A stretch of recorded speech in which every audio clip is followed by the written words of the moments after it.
Are you looking to take your personal finances to the next level? Well, you're in the right place. Welcome to the Monday Money Tip Podcast, presented by I Was Broke, Now I'm Not, with your host, Joseph Sangle.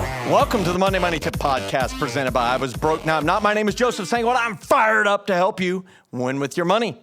I have frightened my co-host, Megan, who is currently staring at me with very giant eyes because I'm yelling. I'm so excited. It's the start of December, and it's beginning to look a lot like Christmas. My Christmas album is releasing very soon. I'm going to be honest. I started listening to Christmas music November 1st. Everywhere you go. Episode number 127 is all around you. 321 million people will listen to it today. Is that amazing? Amazing. Amazing. Or a little less than that. It is episode number 127. Can you believe that? It is episode 127. We're finishing. This month is the finish of the third year of the Monday Money Tip Podcast. We went every other week for the first year, and then every week since. We have been with you on your money journey. Tell everybody what we're going to talk about today. Yes. So today on the Monday Money Tip Podcast. What was that? Today? Newsflash. I like it. We are talking about identity protection. So the question is, can you spend some time talking about identity protection? It seems that there are identity protection systems and insurance being offered all over the place. Just turn on your computers, TVs, anywhere. So then they say, do I need to buy this? If so, do you have a recommendation? Yep. Well, that's a great question. And I have to tell you, this is a topic that we hear about from time to time. It's one we do not talk about a lot. So I'm really excited to be able to have this conversation. It's going to be fun. It was informative for me as we were doing a lot of work on this. And, you know, we had thoughts on it. I added some research to it. A lot of fun. I think you'll enjoy the next 20 or so minutes of this podcast. But first, let's tell everybody about our featured resource for the month of December. Yes. So for the month of December, we're going to be offering our 12 days of Christmas deal. So starting December 7th, running through the 18th, we'll be offering one of our resources for a special limited time deal. So make sure to check out our website each day for the featured resource. And these resources include books, ebooks, audiobooks, online courses, all our resources. And so they make great Christmas gifts if you're looking for something last minute. So just visit iwbnin.com/Christmas to learn more. Yes, and I encourage you to check those out, because if 2021 is the year you're going to fix whatever happened in 2020, which a lot of us need some fixing, and especially in our finances, I'm confident these resources will help you.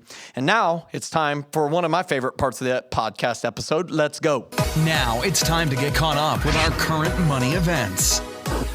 This portion of the podcast is brought to you by the banking section of the I Was Broke, Now I'm Not Next Steps page. This is where you'll find all our favorite banks who offer the best interest rates and zero fees. So check it out today by visiting iwbnin.com, click on Next Steps, and select Banking.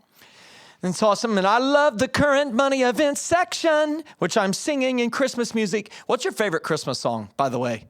100% Mariah Carey. Every Yes, time. the whole All album. I Want for Christmas. Absolutely unbelievable. So good. Yep. So good. Still the number one Christmas album, like almost 22 years later or something like that. Every year it's the number one in sales. That's awesome. And today I want to talk about, instead of it's beginning to look a lot like Christmas, and all I want for Christmas is a debt-free Christmas. I think it's all that most people want, a debt-free Christmas. You know, I want you to plan your spending using our Christmas mini budget. It costs you exactly $0. We like to say it's free 99. And you can download the Christmas mini budget, and you can put the name of the individual or entity that you want to give a gift or money to during this Christmas season, as you have the heart of Christmas and giving, and put in the name of your beloved children, your beloved special someone, your kid's teacher, your special friend, the coworker, whoever it might be, the special cause that you want to support during this season. And you can plan your spending. And next to every one of those names, put a dollar amount that you plan to spend for them. And then refuse. Say refuse. Refuse. Yes. I thought you would refuse to say the word refuse, and then we could have a banter about that. That'd be awesome. We didn't put that in the notes. But refuse to exceed the budget. Now, this is a big deal, because if you refuse to exceed the budget, then you will start next year off without any new debt. It's funny how this works. If you do not spend more than you planned, you will not start out with debt.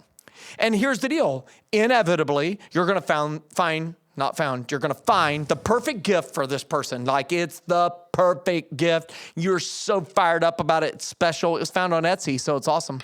And somebody made it with the Cricut. Do you know what a Cricut is? It's these machines that cut out all these things. They're unbelievable. Yeah. So a Cricut, and I've got cups. We got cups in the office. I got it as a gift. From Caroline, our office, it says, "Get fired up," where it's supposed to say Starbucks. And it has our name scribbled on the side. It's so cool. and if you think about it, it's the perfect gift. But if you overspend a little bit more than you plan to get that perfect gift, what do? Go into debt. You just go, no, that's the wrong answer. I thought you were saying if they did do that, what would happen? Yeah, that's right. Would no, go into what debt. would happen, because we have trained them all year long on a weekly basis, is they would refuse, and they would adjust their budget, their Christmas budget, to balance back to exactly zero. In other words, that has to come from someone else's gift.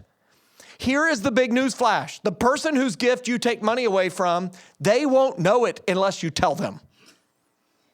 And many people feel this guilt that says, I spent $27 and I planned $25, and so I could only spend $23, and this other person I spend $25 on. And then they tell them. Don't tell them. They don't care. Get them another little gift. Find it on Etsy or on Amazon or at the store, or make it for them, whatever it might be. Don't spend more overall than you plan, because you can do this. Income minus outgo equals exactly zero, trademark, and it still works on your Christmas mini budget. And as we're going through this current money events section, the Sangle Angle says, it is not worth celebrating the birth of Jesus, the one who came that we could have freedom, because it is for freedom that Christ has set us free. I'm preaching now. It's not worth celebrating that by signing up for more debt that we cannot immediately pay off. And that's how most people do Christmas. They finance it all. A debt-free Christmas, trust me, is infinitely more awesome than one in which you have overspent and you're dreading receiving those bills in January. So enjoy peace. Say that word, like as you're driving your car, podcast listeners, say it. Peace. Isn't it a good word? Isn't that so good? Like you even just were like, like you're just glad to not hear me ranting for a minute. I know you were. So don't say out loud with your eyes what you're really meaning to say. But you can enjoy peace, and you can enjoy confidence, knowing that you operated within your plan, you got good gifts for your friends and your family, and there's no debt going to chase you down in January. And so that's it for today's current money events section. Is that pretty good? That's good. Yeah. Okay. For our success story this week comes from Dustin and Sada. And 1 month after attending an FLE with Partnering Church, they wrote in to share with us that the program had the progress they had made. So they said, we budgeted and still every month before my check comes in from work. Ooh, struggle bus over here. In doing so, we freed up money. We found out I like to buy random things and eat out way too much. So we toned back. Welcome to Monday. Hello. Good night. Okay, so we toned back a bit of their spending, and we were able to get a newer, better running car so my daughter can be safer in her car seat. That's huge. And we no longer stress about bills because we know exactly where every dollar is going. We're starting a high interest savings here shortly for our daughter and putting at least $25 a month for the next 18 years so that she can have college paid for. So I really appreciate everything you've done to help us change, and I look forward to becoming like you one day. Well, yikes. Yikes on the last part, becoming like me. That financially, I hope you're not as fired up as me. It does frighten people. But I do know, I really appreciate the very kind words. And I want that for you too. That's exactly why we do this. I love a couple statements here. Number one is they wrote in the success story about a month after coming into contact with our teaching and education. And they're already making progress. And they're dealing with the afterglow, the excitement, the exuberance, the energy. And they've already discovered several things. One is that they've discovered bad habits and they've started making adjustments. They were able to get a better running car, which is important, for safety of their child. But they're no longer stressing. In just 1 month, they've eliminated tons of stress out of their life. Isn't that worth it? I mean, I know a lot of people don't want to go to a finance class. When they hear that there's some person going to be teaching about money, they think that, man, this is about as exciting as watching paint dry, watching grass grow, the sun rise on a cloudy day. It's just not exciting. But I'm here to tell you, it is exciting. And they've started a habit, $25 a month for 18 years. And so I'm just going to show people really quickly. I'm going to go to the website. Let's pull up the website here and show everybody. Let's pull it up here. If you're watching online, I want to show how the free tool under saving and investing, the investing value calculator, we're going to zoom in on this and be able to show people what $25 a month for 18 years can do. At a 12% rate of return for 18 years, that's, what is that, 24 months? That's 216 months. And $0 is in there and $25 a month. That's going to be $18,947. That'll pay at least a year's worth of tuition. Just that one decision, $25 a month. How awesome is that?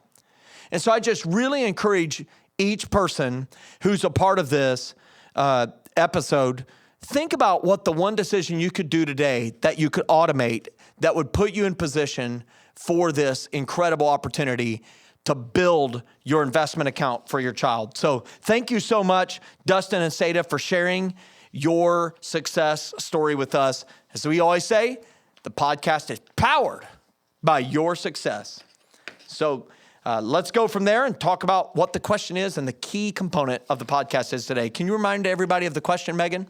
Yes. So our question for today, we're talking about identity protection. So our question is, can you spend some time talking about identity protection? It seems like there are identity protection systems and insurance being offered all over the place. Do I need to buy this? If so, do you have any recommendations? So we're going to start the conversation by sharing some statistics about identity theft. And so we got a great source of information from the FTC, which is the Federal Trade Commission. Yes. And so this is really important to understand this. They provide information regarding a variety of types of identity theft. And, they list some of the top categories, like credit card fraud. Have you ever had a fraudulent charge, Megan, on your credit card? I don't believe so, but I know Jordan, I guess that would technically be our credit card. So yeah, I guess we have. Yeah. What type of charge was it? Somebody went to Old Navy and started going crazy, and we had to get a new card and fight the charge. But then I know I feel like other people I know of had charges in they live in South Carolina, and all of a sudden somewhere in Texas, they're starting to get some spending happening over there, and they're like, didn't know I went to Texas. So I feel like it definitely is easy to happen. I think especially now as we're using our credit card so much more. So you're using your credit card to buy everything. It's saved in a lot of places. It's there. Just the one click, you can buy things, that kind of stuff. And so I feel like it's a lot easier for it to happen. So it's kind of crazy. So I think you hear a lot more stories now of that happening. So hopefully that won't happen. Absolutely. After this episode. and so when you look at, I've had credit card fraud happen, and we've seen it with our business multiple times where we don't even know it really, that people are contacting us and saying, hey, we're going to send you a new credit card because yours has been compromised and that sort of thing. I think it's really interesting that has taken place, that so much and so rampant. And if you have a debit card, that fraud can take place as well. And one of the things that I found, and it's really one of the things that caused me to go back and get a credit card, with apologies to Dave Ramsey, who says you should never have one. But I found with my debit card that if the fraud happened, the money was out of my account. And it was out of my account until it got remedied. With a credit card account, it was the bank's money. And once it was remedied, and they determined it to be fraudulent, which it was, then it did not affect me. And I'm sorry about the luck for the bank, but that's why the credit card company exists, is to protect me, the individual, from the fraud. And so other types of theft, identity theft that the FTC lists is government documents or benefits fraud, like their passport is stolen or their Social Security payment was stolen. Think about how crazy and devastating that would be, that somebody declares for somebody else's Social Security benefits and robs their money. Yeah. A loan or lease fraud. And I have a story with this. I have a family member, a young guy, just starting out in life, and he rented an apartment. And he didn't rent the apartment himself. He rented it from his buddy. His buddy had the rent, and, his buddy's saying, hey, you can help me out a lot because it's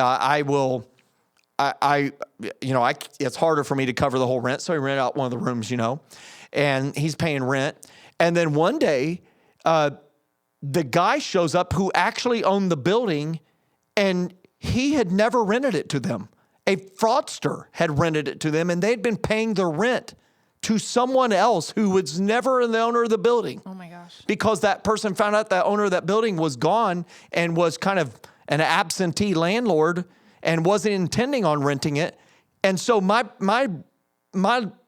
family member had been paying rent to somebody who had signed a lease with somebody he thought in good faith owned the building and never knew. How crazy is that? That's wild. And so that gets reported to the FTC. They had to move immediately. Employment and tax-related fraud, tons of people had their tax refunds stolen from them. Phone or utilities fraud, bank fraud. It's just amazing.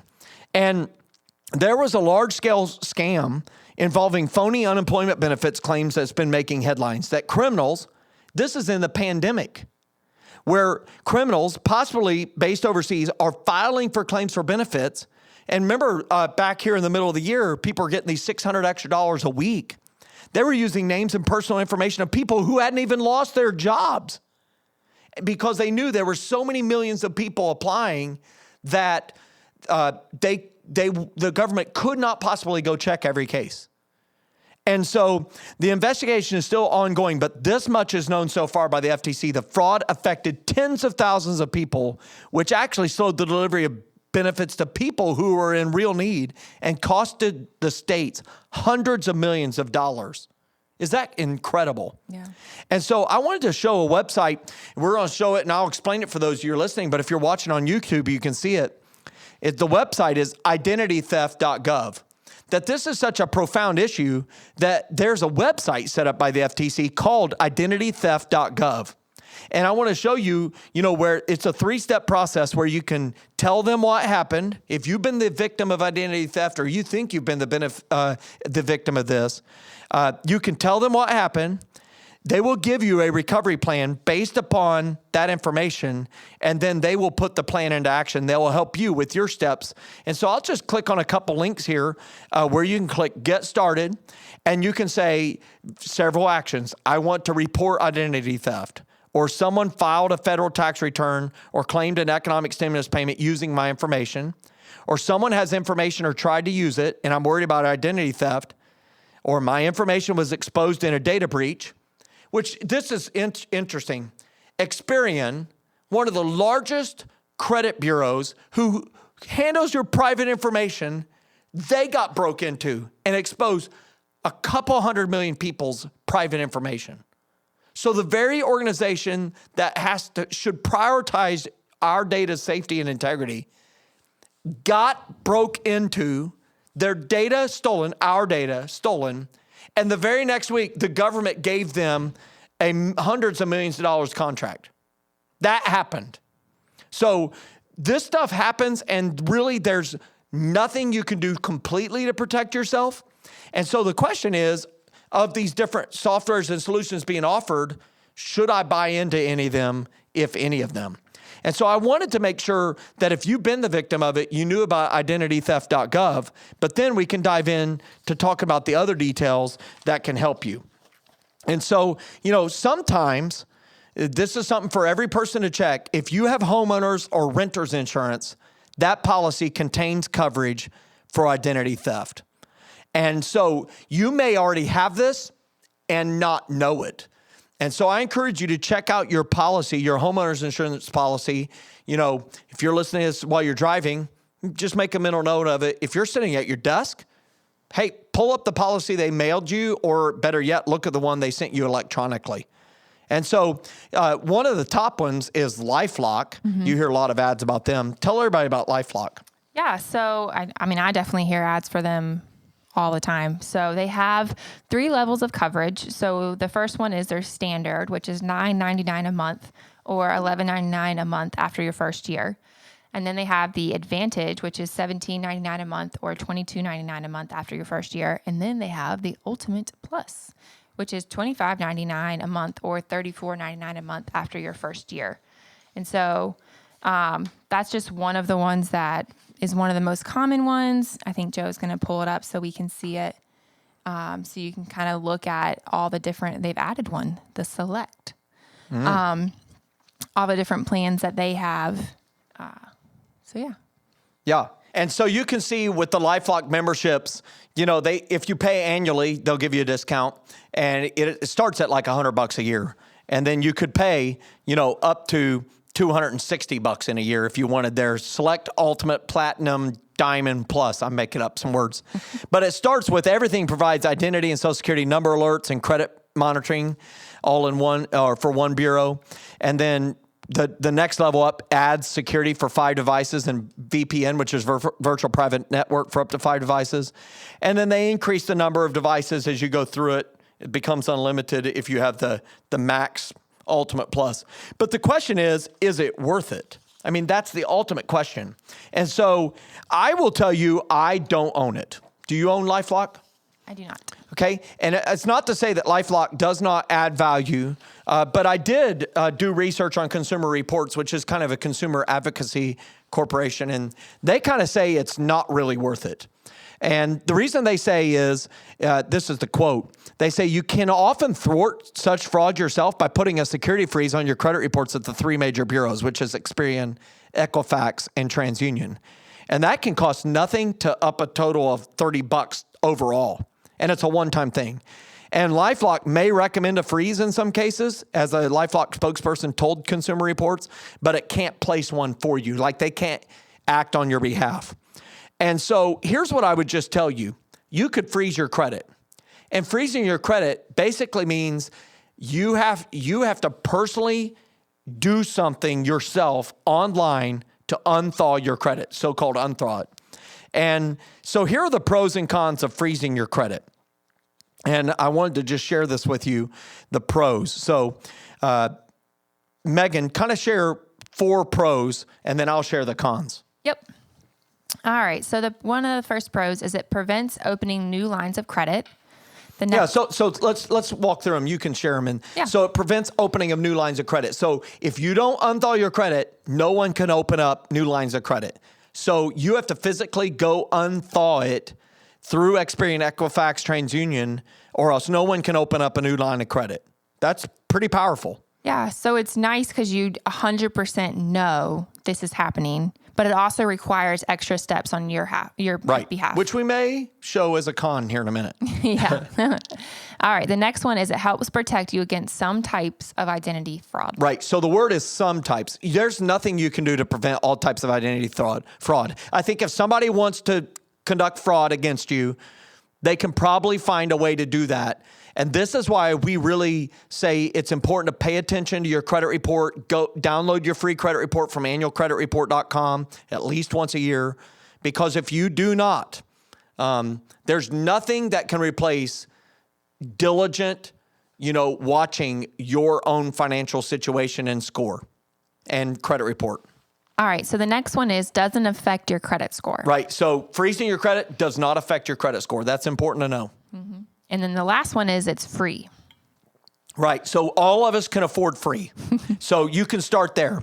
The cons are it takes some effort to do this.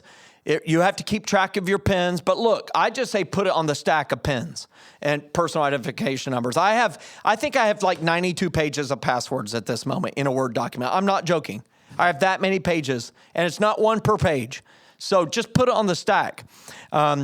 The third con is you'll have to lift the freeze in order to give creditor access to your credit file. So when you go to buy a home, you want to apply for a loan for that. You want to buy a car, and you're going to finance it, which we're not a big fan of. But if you're doing it one last time, maybe it's okay. Well, then you'll have to lift that freeze yourself. And number 4 con is it doesn't prevent thieves from accessing existing accounts. So stuff can still happen against your credit cards, against your bank account, that sort of thing. I feel like, you listed one of them as like the one, number 3 you said is you'll need to lift a freeze to give access to creditors, to access your credit files. But I almost feel like it's a con and a pro, but then also like it allows you, a lot of times we say like with big purchases, you need to sleep on it. And so it also allows you that time to be able to like, okay, let's sleep on it. Let's think and see if this is really the right thing for us to do. Look at Megan writing her own additions to the article. I like it. So it's a con that's a pro. Yeah. I like that. It's kind of like in The Office when Michael is told to list his cons and he talks about how he cares too much and that it's actually a pro as well. That's like what you're supposed to say in like a job interview. You like work too hard. I work too hard. I'm too devoted. I'm too loyal. Devoted to my work. Right? Yeah. But I like Dwight Schrute. He says, I'm really loyal, and I think it's a great thing. And he's like, but for me, I'm going to where they value loyalty the most.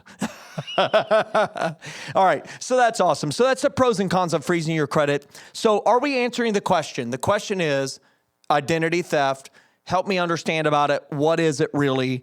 And are any of these resources something I should utilize? And what we're really saying is this. It's the single angle, is to check your homeowners and renters insurance. You may already have it, or you can add it on very cheaply, like $1 a year, $12 a year. And then consider freezing your credit report. That's free. In fact, we're going to list the link to Experian, Equifax, and TransUnion in the show notes on where you can just click them and it will show you step-by-step how to do it. It'll probably take you 45 minutes, 15 minutes per to do this. But let me tell you, after you've done that, man, you have frozen your credit. You've protected yourself in ways that many people have not done.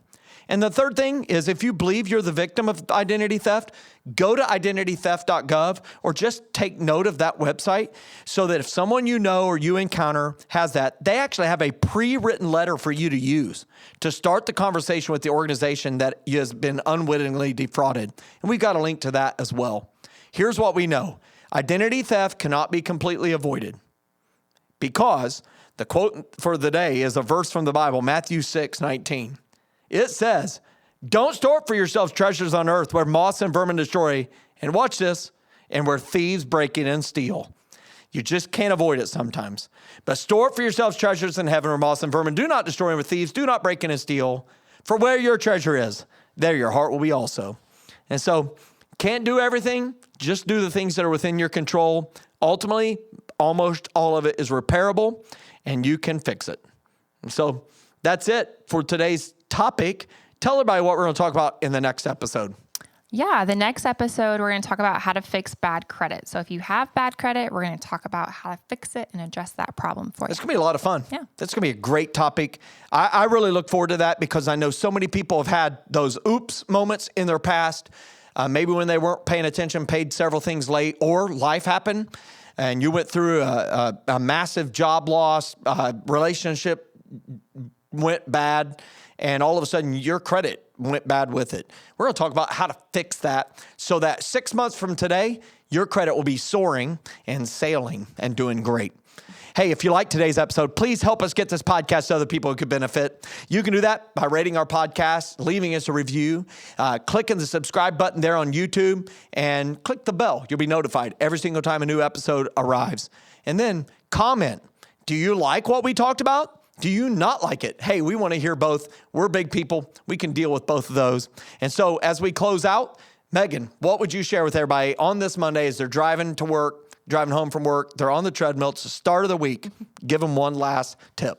Yeah, I think when it comes to identity protection, I think the key is monitoring. So you need to know what's going on with your personal situation. So that's where the annual credit report comes in play. That's where it comes into play, where you're constantly checking every year to see if there are fraudulent, things that are popping up on that report, or you're checking your credit card statement. You're doing the work to make sure that you're doing your part, and that helps save you money because you're the one doing it and you're the one monitoring. So encourage you guys to come up with a process that works for your family on how you can help prevent identity theft in your life.